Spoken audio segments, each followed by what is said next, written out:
अस्सलाम वालेकुम वरहमतुल्लाहि वबरकातुहू। डॉक्टर मोहम्मद अलीम नाज हाजिर है आज आपकी खिदमत में एक नए टॉपिक के साथ। दोस्तों, आज का जो टॉपिक है वो है शैटिका या अर्कुन निसा या लंगड़ी का दर्द। ये एक ही मर्ज के 3 नाम हैं। आज मैं आपको इस मर्ज के मुतालिक तफसीलन बताऊंगा कि ये मर्ज है क्या, क्यों होता है और इससे किस तरह बचा जा सकता है और इसका इलाज क्या है। उम्मीद करता हूं कि मेरी इस वीडियो को आप आखिर तक देखेंगे। देखने के बाद मेरे चैनल को सब्सक्राइब करेंगे और मेरी इस वीडियो को लाइक करेंगे। चलते हैं आज के टॉपिक की तरफ। दोस्तों, शैटिका या अर्कुन निसा एक ऐसा दर्द है जो कि कमर के निचले हिस्से यानी कूल्हे से निकलकर पांव की उंगलियों तक जाता है। ये दर्द इंतहाई तकलीफदेह और शदीद होता है। ऐसा महसूस होता है कि जिस तरह टांग में करंट छोड़ दिया गया हो और उसके साथ चूंटियां टांग में चलती हुई महसूस होती हैं। मरीज को चलना फिरना मुश्किल हो जाता है और बैठना उठना बहुत तकलीफदेह होता है। ये मर्ज शैटिका एक नर्व है जिसका नाम शैटिक है। इसे इसी निस्बत से शैटिका कहा जाता है और दूसरा नाम इसका निसा है, इसलिए इसे अर्कुन निसा कहा जाता है। मोहरों में प्रॉब्लम की वजह से या फिर ये दर्द डिस्क के स्लिप होने की वजह से होता है। जिस वक्त डिस्क स्लिप होती है तो नर्व इसके दबाव में आ जाती है, इस वजह से ये दर्द होता है। अक्सर औकात ये दर्द अद्वियात से ठीक हो जाता है, लेकिन इसे थोड़ा टाइम लगता है।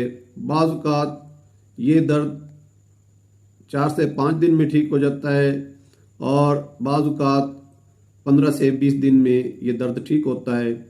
अगर खुदा न खास्ता दर्द ठीक ना हो तो फिर एक छोटा सा ऑपरेट करके उस नर्व को दबाव से निकाला जाता है। उस सूरत में मरीज ठीक हो जाता है। दोस्तों, चूंकि पूरी टांग में असाबी निज़ाम फैला हुआ है, अगर ये दर्द ज़्यादा अरसे तक लंबे अरसे तक रह जाए तो टांग कमज़ोर हो सकती है। इसलिए इसका ट्रीटमेंट फौरी तौर पर करवाना चाहिए। बाज़ औक़ात शैटिका दर्द टांग से ठीक हो जाती है, लेकिन ये दर्द कमर में रहती है। ये दर्द ज़्यादातर एक टांग में होती है। अगर दोनों टांगों में हो तो उस सूरत में MRI एक टेस्ट है जो कि करवाया जाता है। ये दर्द ज़्यादातर उन लोगों को होता है जो एक ही पोजीशन में बैठे रहते हैं या आगे की तरफ झुककर ज़्यादा टाइम तक बैठे रहते हैं।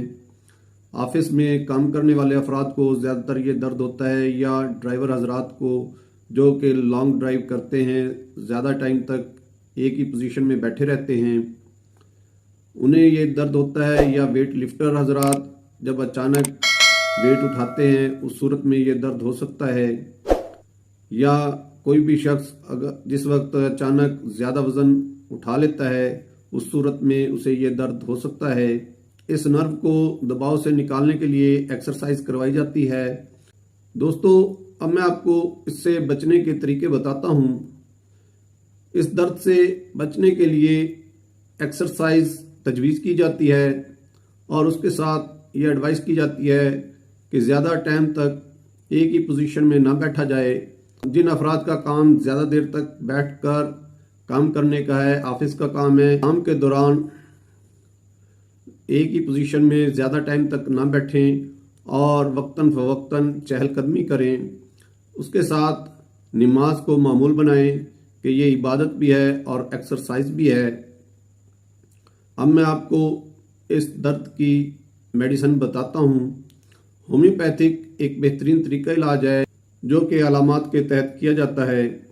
इसमें इस मर्ज के लिए जो अद्वियात इस्तेमाल कराई जाती हैं उनमें सबसे पहले कोलुसंत 200 में या क्यू में इस्तेमाल कराई जाती है। आर्निका 200 में इस्तेमाल कराई जाती है। रिस्टाक्स 200 या 30 में इस्तेमाल कराई जाती है। इसके अलावा दीगर अद्वियात जो आप स्क्रीन पर देख रहे हैं इस्तेमाल कराई जाती हैं। उम्मीद करता हूँ आज की वीडियो आपको पसंद आई होगी। इसी के साथ आपसे अब इजाज़त चाहूँगा। अल्लाह हाफिज़।